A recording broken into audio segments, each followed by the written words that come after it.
말씀 같이 보겠습니다. 창세기 4장 1절에서 10절 말씀입니다.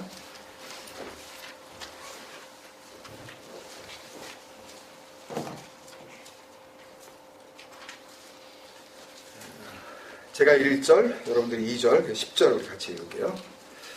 창세기 4장 1절에서부터 10절.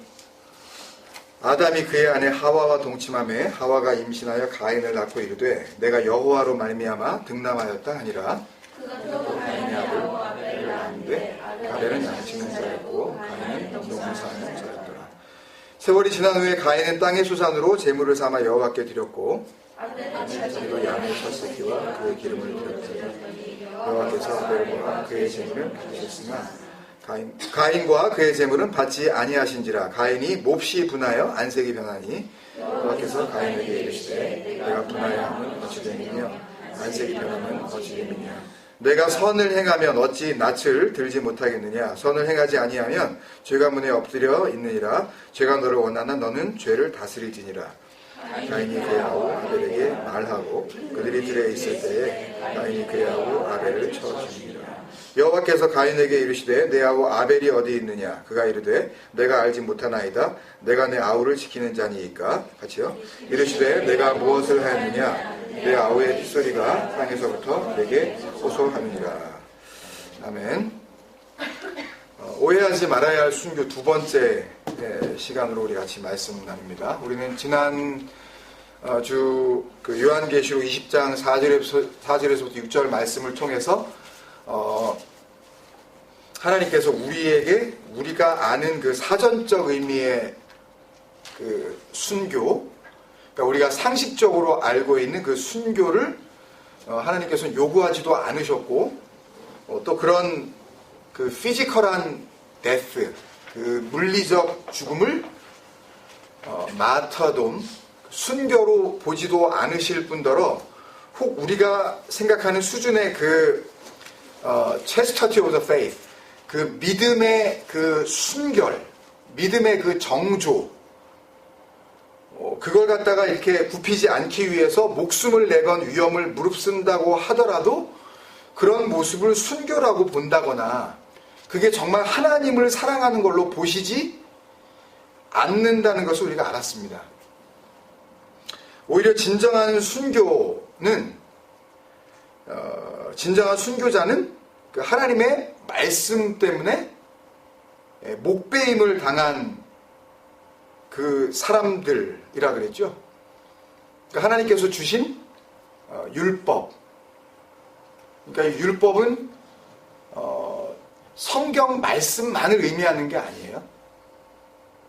그냥 우리가 살면서 눈에 보이는 모든 것이 다 율법으로 주신 거예요. 그러니까. 그러면 나도 뭐예요? 눈에 보이잖아요. 이게 율법이에요. 이 눈에 보이는 게. 진리는 뭐라 그랬어요, 그러면요? 예? 예? 예, 진리는 이 율법의 세상에서 벗어나는 걸 진리라고 그랬잖아요. 여기에 묶이지 않는 거. 여기에 갇혀있지 않는 거. 근데 그건 우리가 할 수 없는 거란 말이에요. 그래서 그거를 완성을 누가 하셔요? 예, 율법으로 오신 그분이 내가 다 이루었다 그리고 죽으시면서 믿어라 그러시잖아요. 아버지가 보내신 자를 믿어라 그러시잖아요. 그죠? 그게 영생이라고 그죠? 그래서 율법을 진리로 알아듣고 행위를 보려는 자들은 끝까지 받을 수가 없어요. 그러니까 진리를 넘겨줘도 그 진리를 가지고 그거를 자기의 이익의 재료로 금방 바꿔버린단 말이에요. 그러니까 진리를 담아서 그리스도를 주더라도 그 그리스도를 받는 즉시 인간들은 그걸 뭘로 바꿔버리려고 그러냐 하면 눈에 보이는 것으로 바꿔버리려고 그래요. 그래서 나타난 게 뭐예요? 대표적으로 기독교의 상징인 십자가예요. 근거도 없는. 그러니까 그거 하나 걸어놓으니까 마음이 편해지잖아요. 아, 이거 교회 맞네, 이거. 그것도 불안하니까 이제 목사들이 그거 입지 말자 그러고 종교개혁을 막 하고 그랬는데 뭘 입어요, 다시? 그 사제복을 입어버리잖아요, 다시 이제. 사제복을 입고 나는 니네들하고 다르다는 걸 갖다가 좀 구별하고 싶어 하잖아요. 이제 날 믿겠니? 그러니까 내 말로는 못 믿겠니? 그러면 내가 입은 내 옷을 보고는 믿겠니? 그러면서 사제복들을 사입기 시작하는 거예요. 그래서 이 기독교 서 같은 데 가보면 바울복, 무슨 베드로복, 그래가지고 이렇게 있어요.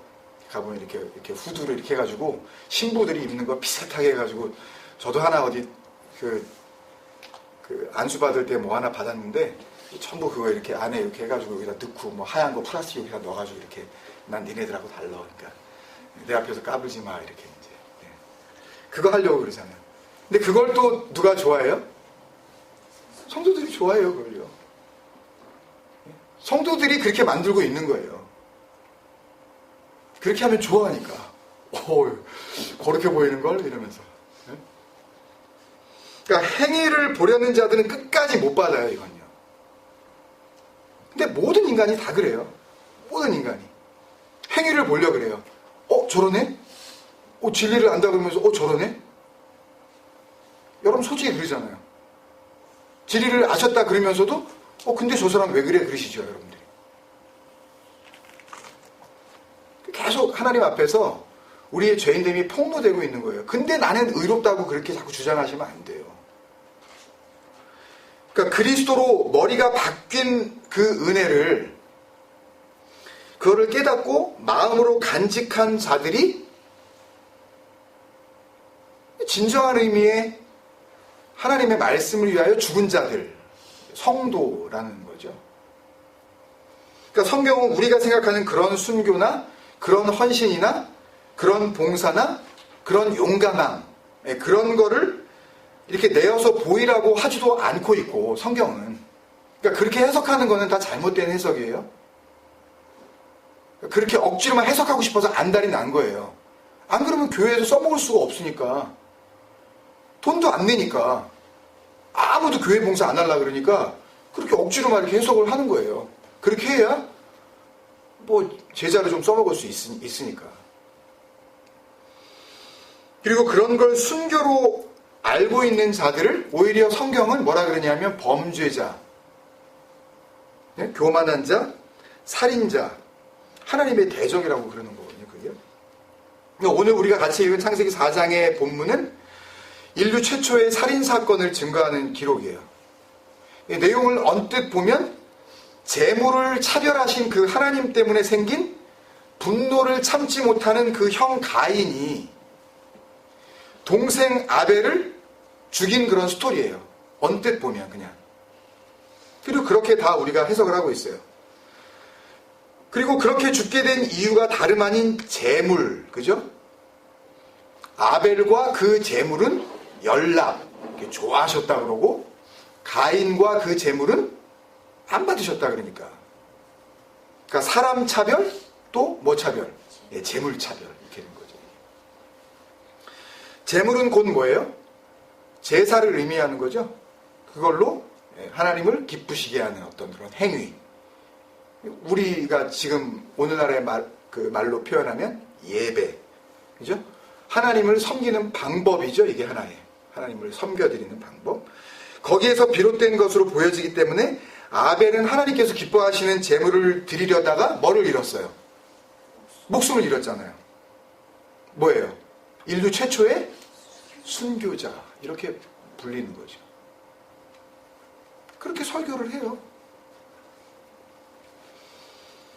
많은 사람들이 그렇게 해석을 하고 그렇게 주석을 쓰고 그렇게 기억을 하고 있고, 그 인류 최초의 순교자라는 이름을 붙여준 거고, 그렇게 처참하고, 그것도 단둘밖에 없잖아요, 형제라고는. 아직까지는 그 뒤에 나온 게 아직 기록은 안 되어 있으니까. 인류 최초의 그 남자, 여자, 엄마, 아빠 말고는 이제 딱 그 형제 둘인데, 그 형한테 그렇게 억울하게 죽임을 당한 참 그 순수한 한 인간. 그래서 우리가 본받아야 할 그런 재물을 드리고 자기는 말없이 죽어버린 순교자적 죽음의 주인공, 이렇게 비춰지는 거죠, 이 본문이. 근데 이런 생각을 수천 년 뒤에 오신 예수님께서 더욱 부추기시는 말씀을 하신 적이 있어요. 마태복음 23장 35절인데요.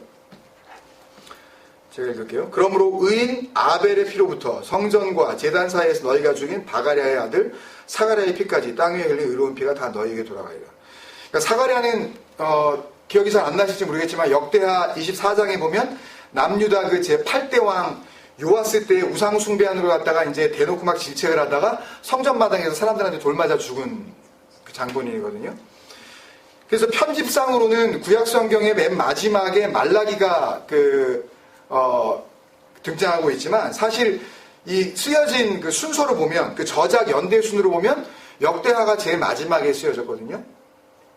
그래서 예수님의 이 말씀을 뭐라고 해석을 하냐면 인류 최초의 순교자인 아벨에서부터 구약의 마지막 책이 역대하니까 구약의 마지막 순교자인 사가랴까지, 그러면 그걸 다 하면서 모든 땅 위에 흘린 의로운 피가 다 너희한테 돌아간다 이러면서 지금 바리새인 율법학자들 서기관들한테 지금 주님께서 책임을 지금 돌리고 있는 건데, 그 모든 순교자들의 의로운 피에 대한 그런 언급으로 보여지잖아요. 그게요, 예수님께서. 지금도 그런 식으로 그렇게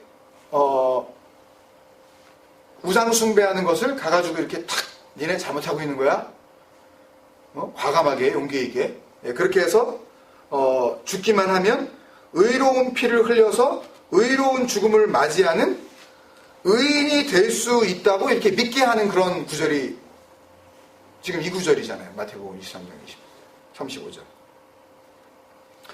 그리고 그런 정도로 담대하고 두려움 없는 그런 결단,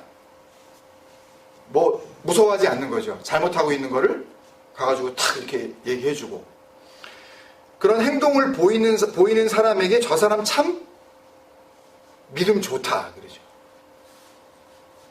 그리고 그렇게 하지 못하는 사람에게는 참 믿음 없고 우유부단하다, 그리고 비겁하다, 이렇게 얘기를 하면서 저런 용기 있는 좀 사람을 좀 봐라, 이렇게 부추긴단 말이죠. 근데 과연 예수님께서 우리에게 그런 걸 의롭다 하시고 그렇게 사는 자를 의인이라고 하시려고 그 말씀을 하셨던 거 맞을까요, 여러분?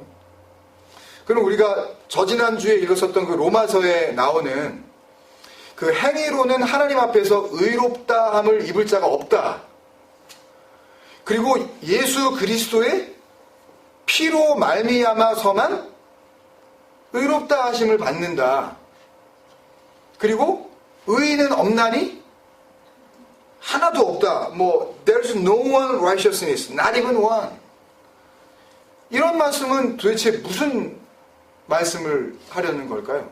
앞뒤가 안 맞잖아요. 그죠?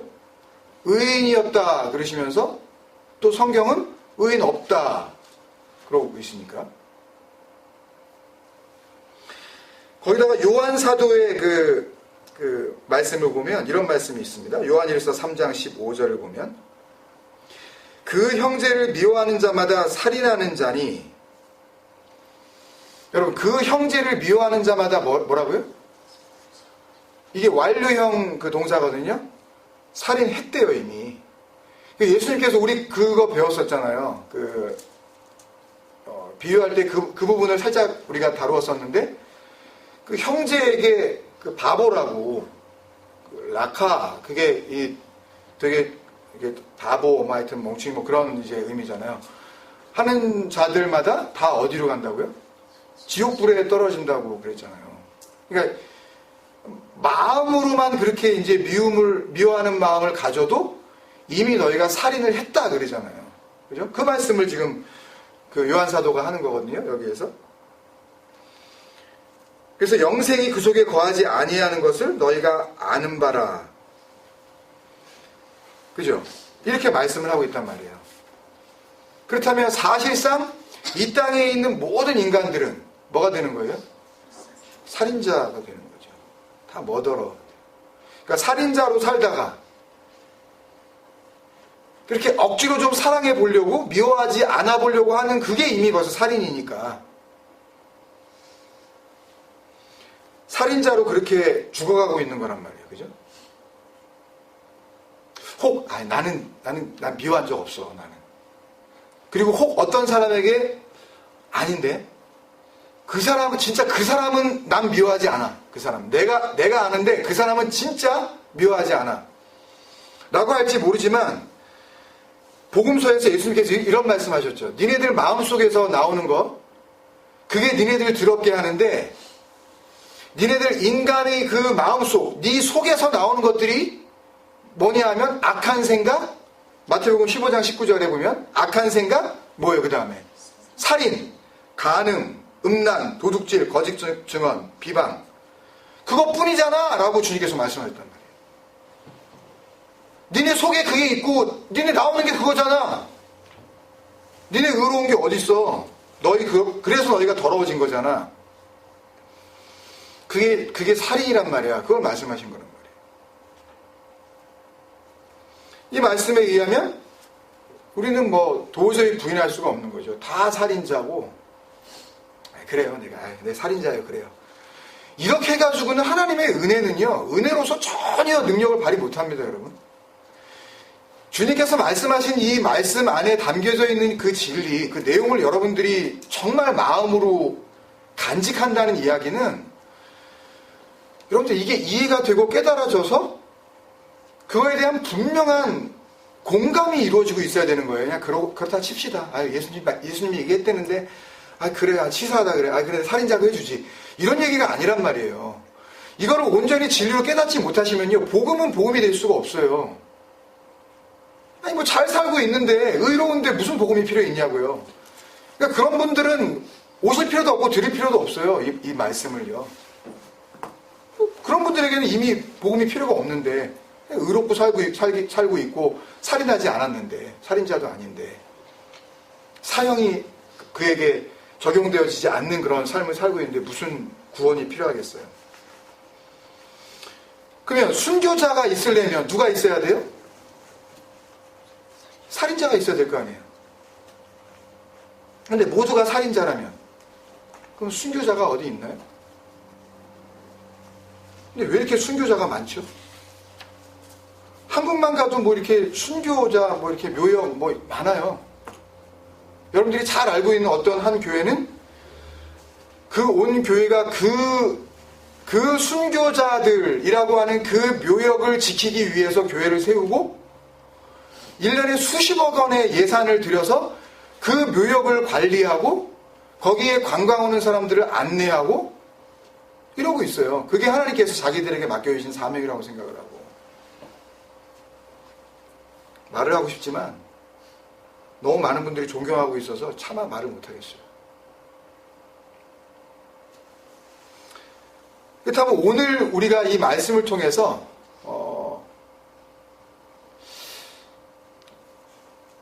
정말 순교는 무엇이고 그리고 그 순교를 통하여서 하나님께서 말씀하시려는 구원은 무엇인가, 그 복음은 무엇인가, 그것들을 잠깐 좀 살펴보려고 해요. 오늘 본문 말씀을 보면 우리가 아까 말씀드린 대로 그 창세기 4장 1절에서부터 7절까지는 아직 그 형이 아우를 살해하지 않은 그런 그 장면까지의 내용이고 8절에 이제 들어가면서 실질적인 이 살인의 그 행위가 나타나는 그런 장면이죠.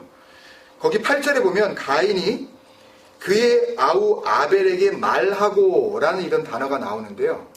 이 말하고라고 하는 이 단어는 제가 그 자료를 준비하진 않았지만 아마르라는 이 단어인데요. 보통 이 아마르라는 단어는 하나님께서 이렇게 말씀하실 때 그 가라사대 할 때 그 말이에요. 근데 하나님의 이 말씀은 그 말씀은 그냥 뜻없이 그냥 의미 없이 아무런 계획도 없이 그냥 툭툭 던져놔서 그렇게 그냥 전달되어지는 그런 말씀이 아니라 하나님께서 말씀하시면 그 말씀은 이미 하나님의 계획 안에서 이루어진 거란 말이에요. 그러니까 여기서 아마르라고 했을 때의 그 형이, 그 가인이 그 아벨에게 말했다라고 할 때 이 아마르라는 단어를 썼다는 이야기는 이미 형인 이 가인은 말을 했다라고 할 때 이미 계획이 되어 있었고 이미 그 계획이 이루어진 걸 갖다 의미하는 단어로 일부러 쓴 거예요, 여기다가.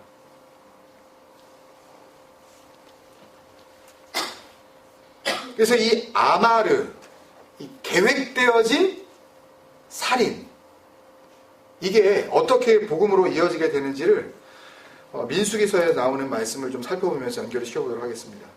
민수기서 35장 6절에 보면, 제가 읽을게요. 민수기 35장 6절에 보면, 너희가 레위인에게 줄 성읍은 살인자들이 피하게 할 도피성으로 6성읍이요 그 외에 42성읍이라 이렇게 되어 있어요. 여기 보시면 이스라엘에는 살인자들이 피할 수 있는 그 레퓨지, 그 시티 오브 레퓨지, 도피성이라는 제도가 있었다는 걸 우리가 알고 있죠.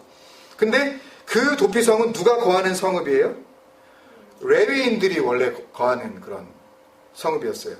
그러니까 이스라엘에는 레위인들에게 48개 성읍을 주었는데, 그죠? 그 중에 6개의 성읍이 도피성이었어요. 근데 이 도피성은, 6개의 성읍은 이스라엘에 있는 지파 어느 곳에, 그 어느 성읍에서부터든지 간에 그 거리상으로 봤을 때 하루 안에 당도할 수 있는 성읍이어야 해요. 말씀을 계속 보면. 그 도피성이라는 것이 무엇인지 그 다음 밑에 나오는 16절에서부터 계속 설명해 주고 있는데 16절부터 28절까지 제가 읽겠습니다. 만일 철 연장으로 사람을 쳐 죽이면 그는 살인자니 그 살인자를 반드시 죽일 것이요.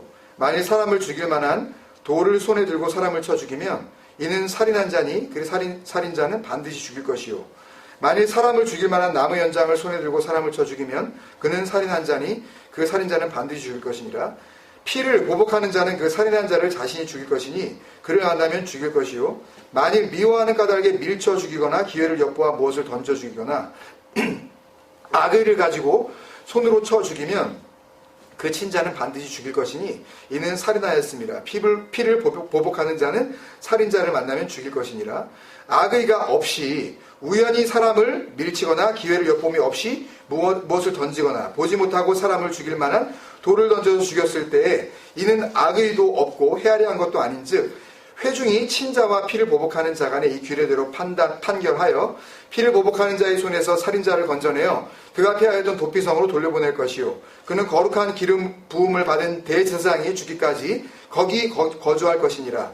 그러나 살인자가 어느 때든지 그 피하였던 도피성 지경 밖에 나가면 피를 보복하는 자가 도피성 지경 밖에서 그 살인자를 만나 죽일지라도 피 흘린 죄가 없나니 이는 살인자가 대제사장이 죽기까지 그 도피성에 머물러야 할 것입니다. 대제사장이 죽은 후에는 그 살인자가 자기 소유의 땅으로 돌아갈 수 있느니라. 그러니까 도피성이라는 곳은 그러니까 고의적으로 살인을 저지른 자가 아닌 우발적으로, 그러니까 accidentally 이렇게 살인을 저지른 자들이 도망하여 피할 수 있는 곳이라는 거죠. 그걸 설명하고 있는 거죠. 그리고 일단 우발적으로 그렇게 살인을 저지른 자들이 도피성 안으로 들어가면 그 살인자는 그 살인을 당한 가족이나 또 그 가까운 사람들이 복수하려는 그 복수자들로부터 안전하게 보호가 되는 거죠. 근데 그 살인자들이 도피성 밖으로 나가면 그들은 죽임을 당해도 아무런 할 말이 없는 그런 상황이라는 걸 지금 설명해주고 있죠. 그러니까 이스라엘의 율법에는 남을 죽인 사람은 반드시 죽여야 하기 때문에 그랬죠. 근데 그들이 피하여 숨은 도피성에 누가 죽으면, 대제사장이 죽으면, 들어갔을 때에 그때 있었던 그 대제사장이 죽으면 그들의 죄는 완전히 없어져서 도피성 밖으로 나와도 더 이상 살인자로서의 삶을 살지 않고 죄 없는 자로 살 수 있다고 지금 이야기를 하는 거죠. 왜 하나님은 우발적 살인자들이 살 수 있는 길을 마련해 놓으셨을까요? 그 accidental murderer, 왜 그들을 그렇게 살 수 있게 그렇게 방법을 만들어 놓으셨을까요? 그것도 율법의 명기까지 하시면서. 여러분께서 이 도피성 이야기를 들으시면서 아마 그러실 거예요. 그거 당연한 거 아니야? 그렇게 인텐셔널한 그 머더와 그렇게 의도를 가지고 누군가를 죽인 그 살인과 그냥 내가 모르고 그냥 이렇게 돌멩이를 그냥 어디다가 탁 던졌는데 그거에 맞아서 누가 죽었어요. 그냥 난 장난으로 그냥 이렇게 아무데나 사람 없는 줄 알고 던졌는데 그거는 그 죄의 이 레벨에 있어서 다르지. 그건 그렇게 생각하시죠? 당연하지. 똑같이 취급하면 안 되는 거 아니야. 일부러 죽인 거하고 어쩌다가 죽인 거하고 그거 어떻게 그게 같냐. 이렇게 질문을 가질 수가 있으실 거예요. 정말 그럴까요, 여러분? 하나님 앞에서는요, 일부러 죽이든 우발적으로 죽이든 다 똑같이 사람을 죽인 겁니다. 똑같이 사람을 죽인 거예요. 죄의 경중을 관계없이 전부 사형이에요. 살인죄라고요. 근데 피할 길을 열어놨다니까요. 어떤 살인에 대해서는. 그럼 이 도피성 이야기는 도대체 무슨 이야기를 하려고 하는 걸까요? 여러분 한번 잘 생각해 보세요. 아담 이후에 이 땅에 태어난 모든 인간들은 전부 살인자 아닙니까, 여러분? 맞죠? 자기 자신을 위하여서 사실은 하나님을 예배한다고 하지만 자기 자신을 예배하고 교회를 나오는 거예요. 내가 살려고. 죽으려고 교회 나오는 사람은 단 한 사람도 없습니다. 온 세상에. 자기들도 잘 모르는, 어떻게 이루어지는 건지도 잘 모르는, 그냥 막연하게 이렇게 열심히 나오면 구원이라는 걸 받겠지 하는 생각으로 전부 자기가 살려고 교회를 나오지 죽으려고 나오는 사람은 세상에 아마 단 한 명도 없을 거라고요. 그게 자기를 예배하는 거예요. 그게 자기 자신이라는 우상을 세워놓고 하나님이라는 이름을 갖다가 보지도 못하고 알지도 못하고 만질 수도 없고 들을 수도 없는 그분을 섬긴다고 하면서 사실은 자기를 섬기고 있는 거란 말이에요, 여러분. 근데 이 땅에 있는 자칭 성도라는 사람들이 그걸 모릅니다. 그걸 흐뭇해해요. 그걸 열심히 하면 할수록. 그걸 자랑스러워합니다. 은근히 남이 알아주기를 기다려요. 그래서 모든 인간들은 스스로를 보호하고 자기 자신이 스스로의 행복과 자기의 그 세이프티, 그 안녕을 확보해야 되기 때문에 모두 다 미움, 시기, 질투, 살인이라는 이름으로 다른 사람들을 죽이는 그런 삶을 우리가 살아가고 있다는 이야기예요. 자기가 자기 자신을 섬기고 있다는 그 자체가. 그걸 성경은 우상숭배라 그러고 살인이라 그런다고요. 그들은 모두 다 사형입니다. 살 길이 없어요. 죄인들은 너나 할 것 없이 모두 고의적 살인자들이기 때문에 사형을 당해도 쌉니다. 그 고의로 살인을 저지른 자들은 하나님께서 전부 다 죽이라고, 돌로 쳐 죽이라고 그렇게 법을 주셨으니까. 근데 하나님께서 그 모든 고의적인 살인자들 가운데 이건 우발적 살인자야 라고 따로 구분해 주는 사람들이 있다는 이야기입니다, 여러분.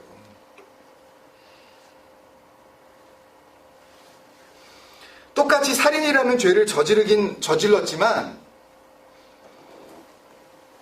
하나님께 택하신 어떤 무리들은 그들의 그 살인죄라는 그 죄명 앞에 우발적 살인이라는 그 이름을 붙여주신다는 이야기예요. 왜요? 그렇게 이름을 붙여주셔야 어디로 갈 수 있으니까? 도피성으로 갈 수 있으니까. 근데 도피성은 말씀드린 대로 누가 사는 성읍이에요? 레위인들. 레위인들은 구약에서 뭘 하는 자들입니까? 예배를 위에 존재하는 그런 지파죠. 하나님을 섬기는 자들.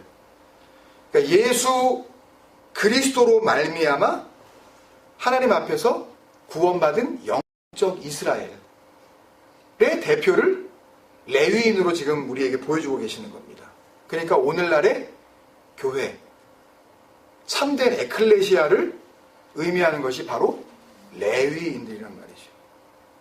그러니까 우발적 살인자들이 그 레위인들, 진리를 깨닫고 그리스도로 말미암아 구원을 받은 그 영적 이스라엘, 그들이 거하는 도피성으로 들어갔다는 것은 하나님께서 우발적 살인자들을 누구화 시켜주시겠다는 거예요. 지금 레위인화 시켜주시겠다는 거죠. 니네도 누구야? 니네도 레위인이야. 다시 말해서 하나님은 하나님께 택함받은 당신의 백성들이 이 땅의 살인자의 모습으로 그렇게 살인죄라는 죄명을 안고 그렇게 태어나게 되지만, 그 택하신 살인자들은 따로 이 우발적 살인자들로 취급해 주셔서 너희들은 레위인이야 라고 이렇게 구분하심으로 예수 그리스도 안으로 집어넣어 구원받은 백성으로 그 살인죄를 면하여 주신다는 말씀입니다, 여러분.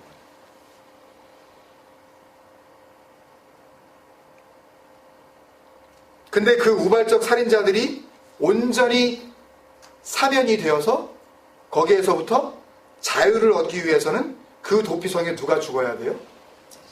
대제사장이 죽어야 돼요. 왜 이런 이야기들을 여기다가 심어 놓으셨을까요? 하나님께서. 그때 비로소 우발적 살인자들은 아예 살인자라는 그 오명으로부터 완전한 자유를 누리게 되는 겁니다. 그러니까 하나님의 백성들, 그 레위인이 거하는 그 성에 있게 된 그 모든 살인자들은 대제사장이 죽었을 때에, 그때에 온전한 구원을 얻게 된다는 그런 말씀이죠. 그 레위인들이 거하는 그 성읍의 그 대사장을 누구로 상징하고 있는 것일까요? 히브리서 3장 1절에 우리가 잘 아는 말씀, 우리 교회의 이름이 그 출발된 그런 말씀이기도 하죠. 예전에는 여러 번 제가 좀 말씀을 드렸었기 때문에 기억하시기도 했는데, 아마 제가 알기로는 우리 교회 소개하는 그 종이에 아마 어디 적혀 있을 거로 알고 있는데, 히브리서 3장 1절에 여기 기록해 주셨나요? 예, 한번 같이 읽을까요? 그러므로 함께 하늘의 부르심을 받은 거룩한 형제들아, 우리가 믿는 도리의 사도시며 대제사장이신 예수를 깊이 생각하라. 예. 카타 노에오, 회개는 메타 노에오, 깊이 생각하라는 카타 노에오, 똑같은 말이에요. 메타 노에오, 회개는 달리 생각해, 그렇게 보지 마. 그리고 카타 노에오는 이렇게 생각해, 이렇게 생각해,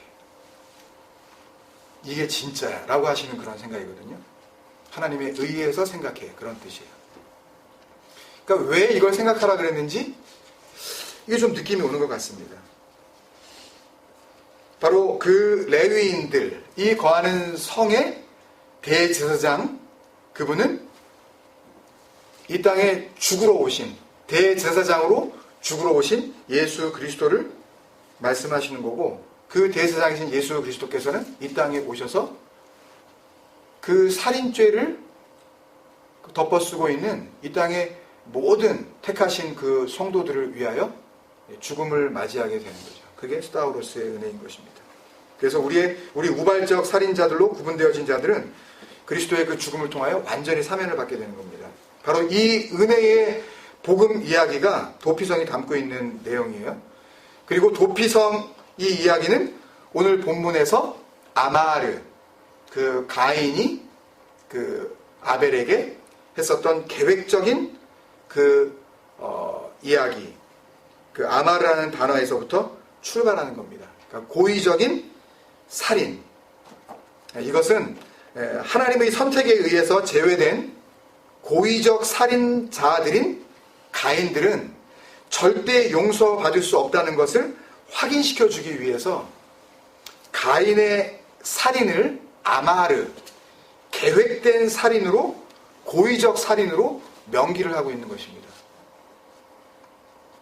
이렇게 가인은 용서받지 못할 고의적 살인자들의 대표로 그렇게 세워지는 거고, 아벨과 그 다음에 태어나는 누구죠? 셋. 이게 숫, 세트, 거기서 다 나오는 거거든요. 옷, 그러니까 갖추어진 옷, 그걸 갖다가 입혀주시는 거예요. 진리의 겉옷 할 때 그 숫, 그게 셋입니다. 옷, 그리스도로 옷 입혀주신다고 할 때 다 그 복음을 담고 있는 거예요. 그냥 뜬금없이 갖다가 막 쓰시는 게 아니라 하나님께서. 그래서 아벨과 셋은 아담의 범죄로 말미암아 똑같이 살인자로 태어나기는 하지만 아벨, 헤벨, 뭐였죠? nothingness, vanity, 뭐가 없다는 이야기예요? 죄가 없다는 이야기죠. 그냥 없는 게 아닙니다, 여러분. 그냥 텅 비었다는 이야기가 아니라 아무것도 없다. 난 아무것도 없어. 그게 또 교만이에요. 거기서 멈춰 있으면 안 됩니다. 뭐가 없다는 이야기예요? 그 죄가 없다는 이야기예요. 죄 없음으로 그 죄 없음을 어떻게 하나님께서 복음을 통하여 드러내시려고 하는지 아벨, 헤벨을 지금 쓰고 계시다는 이야기입니다. 그 무죄한 자, nothingness, 헤벨, 아벨의 죽음으로 용서받는 자로 태어나게 된 우발적 살인자로 그 네이밍 되어지는 그 성도들을 상징하고 있는 겁니다, 여러분. 그래서 성경이 왜 가인을 굳이 그런 인텐셔널 머더러로 그렇게 몰아가고 있는 것인지 그 이유를 우리가 알 수 있게 되는 거죠. 근데 사실 여러분이나 저나 우리는 모두 하나님 앞에서 다 고의적인 살인을 저지른 가인들 맞습니다. 우리는 전부 다 고의적으로 죄를 짓고 있으니까요. 그러니까 고의적으로 내 이웃을 우리의 말로, 우리의 행동으로, 우리의 생각으로, 우리의 마음으로 죽이고 있지 않습니까, 우리가? 누구는 어떻고, 저 사람은 어떻고, 이 사람은 저렇고, 또 이 사람은 왜 이래? 우리의 마음과 생각으로 끝없이 우리는 죽여내고 있잖아요. 심판주의 자리에 앉아서 그들을 비판하고 있잖아요. 크리노하고 있잖아요. 근데 진리를 깨달은 자들에게만 하나님께서 뭐라고 명령을 해주셔요? 너희들은 죄를 짓기는 지었는데 인텐셔널이 아니라 너희들은 전부 다 우발적으로 액시덴털 머더러야. 니네는 전부 다 우발적 살인자들이야. 너희들은 그렇게 우발적으로 살인을 진 걸로 내가 해줄 테니까 전부 다 도피성으로 들어와. 그리고 그 도피성에서 대제사장이신 그분이 죽음으로 말미암아 너희는 완전히 그 죄에서 자유를 얻게 되는 거야. 그 말씀을 이 창세기, 이 아벨의 죽음의 사건을 통하여서 우리에게 들려주고 계시는 것입니다. 그렇다면 진정한 순교라는 것은 창세기를 통해서도 우리에게 주어지고 있는 것이 아닌 거죠. 단지 아벨을 통하여서 우리에게 알려주고 싶으신 것은 복음이 무엇인지, 구원이 무엇인지, 그 진리를 아는 것이 무엇인지, 이것을 하나님께서 말씀하시려고 하는 것이지, 세상이 이야기하고 있는 것처럼, 교회가 이야기하고 있는 것처럼 아벨은 인류 최초의 순교자이고 사가랴는 구약 마지막에 순교자라는 그런 논리는 이 말씀 안에 전혀 담겨 있지 않은 것입니다. 우리가 하나님 앞에서 고의적 살인자라는 것을 알 때 하나님께서 그 가인에게 뭐라고 질문하시죠? 이 다음 내용 우리가 읽지 않았지만 네가 무엇을 하였느냐? 그랬더니 자기가 모른다 그랬죠. 그러면 가인의 길을 계속 가는 겁니다. 여러분. 그 무엇을 하였느냐라고 하는 그 단어는요. 우리가 신약에서 많이 이야기하고 있는 그 포이에오, 뭔가 되다, to be의 의미입니다. 그러니까 가인에게 뭘 물어보고 있는 말씀이냐면 너 뭐가 되었느냐라고 묻고 있는 거예요. 근데 그랬을 때 가인이 나 살인한 거 맞습니다. 나 고의적 살인자입니다. 내가 그게 되었네요. 그게 된 게 맞네요. 라고 했으면 하나님께서 내가 무엇인지 아는, 내 존재가 무엇인지 아는 그 자에게 사면의 길을 열어주시는데 내가 모른다 하기 때문에 그 일을 통하여서 자기가 그 진리를 발견하지 못하였기 때문에 하나님께서는 몰라서 묻는 게 아니라 그것을 통하여서 진리를 알려주시려고 하신 것 뿐인데 그것을 모른다고 하였기 때문에 모르는 자들은 그 모르는 길을 계속 갈 수밖에 없는 것입니다. 우리는 하나님 앞에서 네가 무엇이 되었느냐, 네가 무엇을 하였느냐 라고 우리에게 하나님께서 이 창세기를 통하여 질문하실 때 제가 살인한 건 맞습니다. 내가 고의적으로 형제를 죽이고 내가 지금껏 살인자로 살아온 건 맞습니다. 주님. 그럴 때 하나님께서는 그 진리를 아는 자들을 우발적 살인자로 구분하셔서 진리를 아는 자로 구분하셔서 도피성으로 가는 길을 열어주시고 그리스도의 죽음으로 말미암아 온전한 자유를 누리게 하시는 복음을 우리에게 흘려주실 줄로 믿습니다. 그것을 우리가 마음에 간직하고 진정으로 그게 용서라는 것을 알았을 때 우리가 남을 어떻게 용서하는 것이 진정한 용서임을 우리가 깨닫게 되어지는 거죠. 그러니까 용서는 누군가가 나에게 잘못한 것을 하나하나 그 사건 하나하나를 내가 없는 걸로 해줄게 하는 것이 용서가 아니라 그가 누구인지 알게 해주고 그를 진리 안에 거하게 함으로 말미암아 그리스도를 정말 발견하게 할 때 그것이 내가 받은 용서를 그가 받은 용서로 그렇게 넘겨줄 수 있는 진정한 용서가 되는 것입니다. 우리 공동체가 그런 용서로 그렇게 모여지는 공동체 되기를 원합니다. 누가 오든지 간에 또 우리 안에서 어떤 그런 모습이 보여지든지 간에 보여지는 것으로 자꾸 우리가 살인죄를 저지르지 말고 진리 안에서 그 살인죄를 용서받은 자로서 진정한 그 용서를 우리도 할 수 있는 그런 용서의 공동체가 됐으면 좋겠습니다. 우리 말씀 생각하시면서 같이 마음을 다해 한번 기도했으면 좋겠습니다. 여러분, 세상은 우리에게 그런 착한 삶을 요구를 합니다. 착하게 살아야 됩니다. 그러나 하나님이 원하시는 그 구원의 길은 그런 선한 행동이나 교회가 순교자라고 그렇게 추앙을 하고 있는 그런 삶의 모습으로 이루어지는 그런 선함을 의미하는 것이 결코 아닙니다. 내가 누군지 모르고 그리고 내 안에서 지금껏 벌어지고 있는 일들이 무엇인지 모르는 한 우리의 어떠한 선한 행동도 우리를 그 하나님 앞에서 살인자로서의 그 죄목으로부터 우리를 자유케 하지 못한다는 것을 우리 기억해야 합니다. 진리 안에서 내가 누구인지 분명히 알 때에 하나님께서 그렇게 안 자들을 피하게 해주시고 그 열어주신 그 피할 길로 말미암아 우리는 구원을 누리고 또 그것을 넘겨주는 우리 형제들에게 하나님께서 진정한 구원의 길을 또한 열어주실 줄로 믿습니다. 제가 기도할 때 하나님, 내가 누구인지 분명히 알게 해주셔서 감사합니다. 그리고 그런 용서가 나에게 이미 이루어졌다는 것을 내가 마음으로 간직하게 하여 주옵소서. 그래서 하나님께서 이 땅 가운데 사랑하라 하셨고 또 용서하라 하신 그 말씀이 무엇을 의미하는지 우리가 살아 숨쉬는 동안 그것을 이루면서 살 수 있는 그런 믿음의 삶 살게 하여 주옵소서. 같이 기도하시겠습니다. 아버지 하나님 감사합니다.